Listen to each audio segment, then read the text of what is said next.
Assalamualaikum warahmatullahi wabarakatuh. Perkenalkan, nama saya Dwi Sulistama, NPM 20110600053 dari kelas A Pendidikan Biologi semester 5.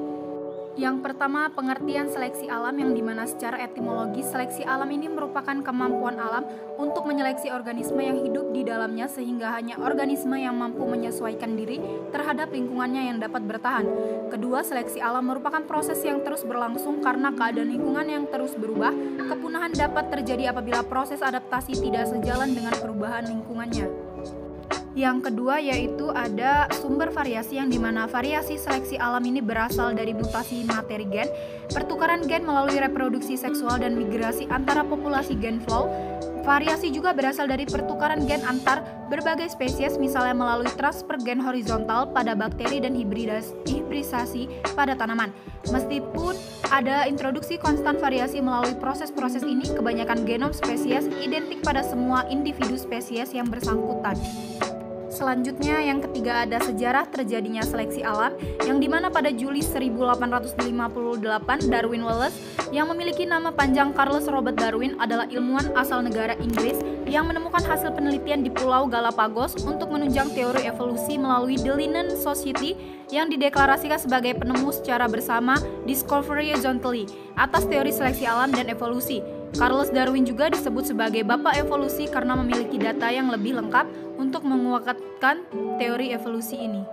Lalu ada juga pengaruh gagasan Darwin dalam seleksi alam. Yang pertama, ide-ide Darwin ini berdasarkan hasil observasinya, antara lain yaitu tidak ada individu yang sama antara individu satu dengan yang lainnya, mempunyai perbedaan atau variasi walaupun dalam satu spesies, dan variasi tersebut juga bersifat menurun.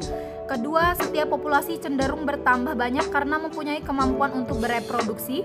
Ketiga, bertambahnya populasi tidak akan berjalan terus-menerus, tetapi kenaikan populasi juga akan dipengaruhi oleh faktor-faktor pembatas. Lalu yang keempat, jumlah individu yang dilahirkan lebih banyak daripada individu yang dapat bertahan hidup. Ada juga evolusi melalui seleksi alam, yang dimana evolusi melalui seleksi alam ini adalah suatu proses di mana mutasi genetik yang meningkatkan reproduksi menjadi ada, menjadi tetap, atau semakin banyak dijumpai pada generasi selanjutnya.